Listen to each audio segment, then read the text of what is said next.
leva para a ação cujo Deus é o Senhor, e a gente tem procurado fazer com que Deus seja honrado.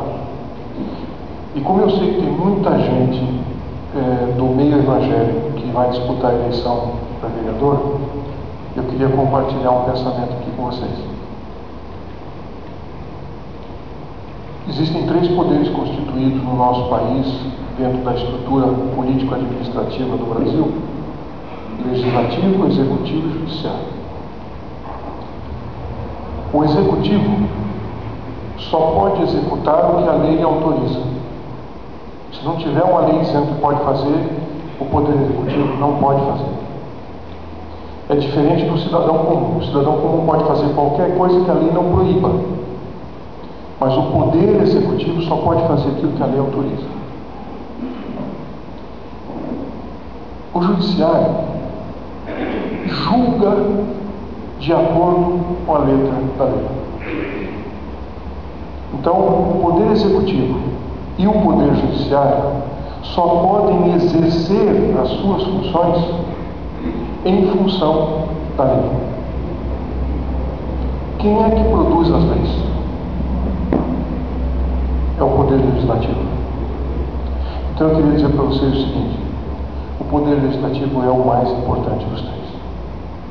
É um engano a gente pensar que o prefeito é o mais importante. Não é verdade. O poder legislativo é o poder mais importante. E é justamente no legislativo que nós precisamos das melhores pessoas. Das pessoas mais preparadas, mais comprometidas, das pessoas mais submissas à orientação e à sabedoria de Deus. Eu quero estimular os vereadores, os candidatos a vereador que estão aqui envolvidos no meio evangélico para irem com muita fé, com muita determinação, com muita garra a essa disputa, porque a Câmara de Vereadores, o Legislativo, é o poder mais importante. Dali sai o resto. Também gostaria de dizer que nós precisamos ter uma atenção muito séria, muito profunda à coerência dos candidatos. Deus não escreve as coisas do jeito errado, não. Não é bem assim que a coisa funciona. Pessoas que têm compromisso com Deus, pessoas que se dizem cristãos, não podem, não devem, durante a campanha, dizer uma coisa e fazer outra. Porque isso é um sinal importante para a gente. Uma pessoa que se coloca na posição de ser cristão, mas que durante a campanha faz tudo que é conveniente para ganhar a eleição, independente da coerência que isso tem com a postura cristã, demonstra que nós estamos correndo um sério risco se essa pessoa for eleita. O risco é grande. Porque do mesmo jeito que usa a cristandade com um objetivo eleitoreiro, na hora que precisar usar o poder para outra coisa, vai fazer. Precisamos ter cuidado. A atitude e o discurso precisam ser coerentes. A gente não pode falar uma coisa e fazer outra. E eu queria chamar a atenção de vocês que são líderes para isso. Prestar muita atenção sobre aquilo que é dito e aquilo que é feito. Também queria aproveitar para contar um causinho aqui. Essa semana, pastor, para ser mais preciso, anteontem, eu senti Deus tão pertinho de mim. Foi uma coisa assim, eu fiquei tomado de surpresa, chocado, no bom sentido, com a maneira como Deus falou comigo. E eu queria compartilhar isso com vocês, porque penso que tem muito que ver com o que a gente viveu durante esses 8 anos. Muitas pessoas têm perguntado o que eu vou fazer depois da eleição. Para onde que eu vou, como é que eu vou tocar na vida. E eu tenho sentido assim no coração, e durante essa experiência da Rio+20, isso ficou muito claro para mim, de que essa experiência adquirida na gestão da cidade, com tudo que a gente conseguiu avançar, com o reconhecimento que nós tivemos nacional das coisas que foram feitas aqui em Maringá, que é muito importante o poder municipal nas transformações que o mundo precisa experimentar e rapidamente. A profecia está se cumprindo rapidamente. E que eu deveria compartilhar essa experiência com prefeitos que estarão ganhando a eleição agora, alguns agricultores, advogados, comerciantes, médicos, dentistas, que não entendem nada de administração pública, não tiveram nenhuma convivência com isso, mas que vão ter uma função e uma responsabilidade enorme nas mãos. E a gente poderia ajudá-los, compartilhando algumas experiências que deram certo, que funcionaram. E eu cheguei à conclusão de que é isso que eu gostaria de fazer. E tenho orado para ver se é isso que Deus quer que eu faça, porque eu não sou um homem rico, eu preciso trabalhar, preciso sustentar minha família. Então, para eu poder fazer isso, tem que arrumar um jeito de viabilizar financeiramente. Mas, como disse o pastor Newton, pela fé, eu acredito que tudo é possível, né? E tomei a decisão interior de colocar esta missão diante de Deus. Eu gostaria de pegar a experiência que a gente adquiriu, conhecer coisas importantes que foram viáveis em outros lugares e traduzir isso de uma maneira que um prefeito possa rapidamente colocar em prática, se ele assim entender que é válido para a sua comunidade. E eu estou tentando viabilizar esse projeto, tentando encontrar um meio de fazer. Anteontem, eu fui a Brasília, a convite do Movimento Brasil Competitivo, que é uma ONG importante que trabalha na redução do custo do Brasil e que nos deu o prêmio de prefeito inovador, o prefeito mais inovador do Brasil em 2010. E eles me convidaram para ir lá, porque eles estavam completando 10 anos e fariam um evento de comemoração, e estaria lá o ex-primeiro-ministro Tony Blair da Inglaterra fazendo uma palestra para os participantes. Insistiram muito e eu acabei indo. E avisei a Frente Nacional de Prefeitos que eu estava indo, e eu tinha mais uma inscrição, não ia mais ninguém comigo. Eu ofereci para a Frente Nacional de Prefeitos mandar uma pessoa para participar do evento. E aí o executivo me respondeu assim: prefeito, já que o senhor está vindo, o nosso presidente aqui da frente foi chamado para uma reunião no PNUD e ele quer saber se o senhor não quer acompanhá-lo na reunião, se o senhor não quer ir junto com ele. PNUD é um programa nacional das Nações Unidas, é o Programa das Nações Unidas para o Desenvolvimento. Eu não sei quantos de vocês sabem, o PNUD é a Organização das Nações Unidas que produz o IDH, o Índice de Desenvolvimento Humano, que é produzido a cada 10 anos. E este é o ano que produziu o IDH. O IDH vai ser lançado no ano que vem, em fevereiro de 2013, com os dados do censo do ano passado, de 2010. E o diretor do PNUD para o Brasil, que é um estrangeiro, não sei de que lugar ele é, mas ele convidou a Frente Nacional de Prefeitos porque ele queria o seguinte, que o IDH não fosse apenas um número, mas que ele fosse acompanhado de um texto interpretativo do que significa este número para o município. E queria que a Frente Nacional de Prefeitos ajudasse a produzir o relatório analítico, textual, que traduz aquele número na realidade dos municípios brasileiros. Uma coisa importante. E eu falei, claro, com prazer, eu vou acompanhar o presidente, e fui na reunião. Fui de furão, né? Porque não tinha nada a ver comigo, mas eu fui acompanhar a reunião. E aí, eu quero compartilhar com vocês o que eu escutei do coordenador do PNUD para o Brasil. Ele falou sobre esse negócio aí do IDH, e nós topamos formalizar um acordo, e aí ele falou assim: agora é o seguinte, eu queria falar de um outro assunto com vocês, que não tem nada a ver com o IDH, mas eu queria propor uma ideia para vocês. Vocês vão sair agora, prefeitos que não podem ser eleitos, e o presidente da frente não pode ser eleito, ele também está no segundo mandato, foi um excelente prefeito. Só que vocês vão levar embora uma experiência muito importante que os que estão entrando agora vão precisar. E eu queria propor para vocês o seguinte: o PNUD, o Programa das Nações Unidas para o Desenvolvimento, gostaria de saber se vocês não querem juntar alguns prefeitos que tiveram uma boa experiência nessa gestão e que agora não serão reeleitos, para produzir um manual de gestão municipal que nós vamos bancar para distribuir para os outros prefeitos, porque eles não podem perder tempo, o Brasil não pode perder tempo. Gente, na hora que o Guilherme falou aqui, eu disse: caramba, é isso que eu estou tentando fazer. E ele disse: eu queria ver se vocês topariam nos ajudar nesse projeto. E eu senti que Deus está endossando ali uma ideia, uma proposta, uma missão. E aí eu disse para ele: olha, eu vou dizer uma coisa para o senhor e para todo mundo que está aqui na sala. Isso que está acontecendo aqui chama-se providência divina. Deus pôs a mão na sua ideia. E expliquei isso para ele. Por que eu estava dizendo isso? Senti muito claramente nas últimas 3 semanas que Deus está dizendo: esse é um bom caminho.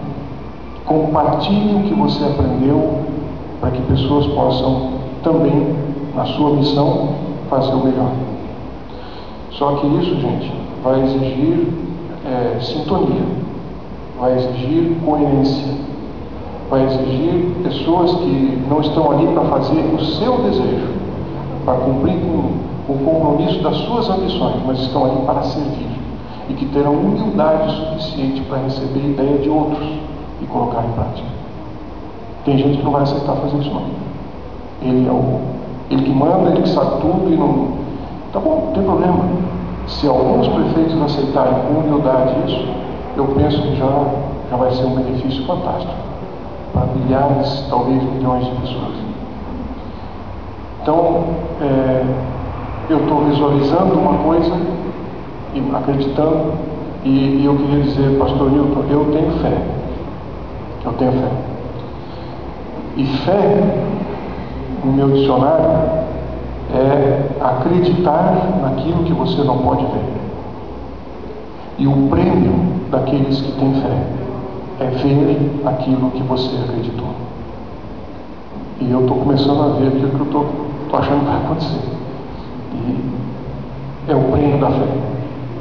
Eu só queria, agradecendo essa oportunidade e agradecendo o apoio que eu tive de vocês, o carinho que eu recebi, a amizade que foi inequívoca, né? Onde eu ando dentro da comunidade, eu sinto assim, um respeito, um carinho, uma amizade muito grande e sei que isso tudo é a condução de Deus nesse processo.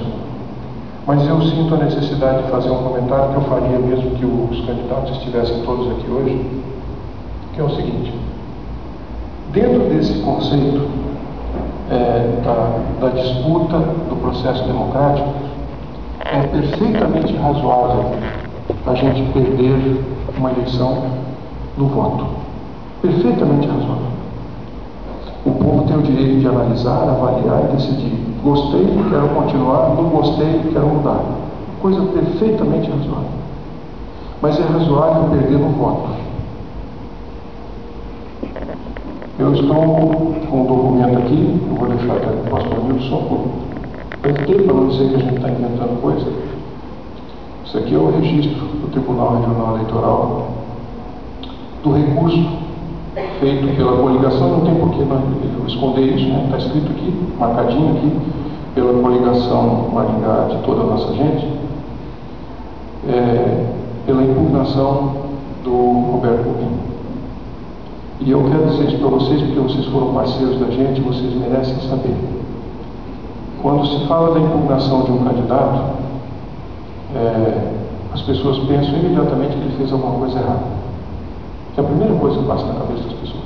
Se o cara está impugnado é porque alguma coisa errada ele fez. Eu quero dizer a vocês que o Coutinho não fez nada errado. Se ele está impugnado hoje por mim, e eu tenho que ter a oportunidade de reconhecer que, se ele estiver impugnado, coisa que eu não acredito, mas se ele estiver impugnado, é por mim. E o documento que que acompanha esse recurso ao judiciário, ele diz assim, vou ler para vocês o documento deles, da coligação. Não há como se negar que, ao buscar a eleição para o mandato 2013 e 2016, o recorrido é Carlos Roberto Coutinho, pretende exercer por 3 vezes consecutivas a Prefeitura de Maringá.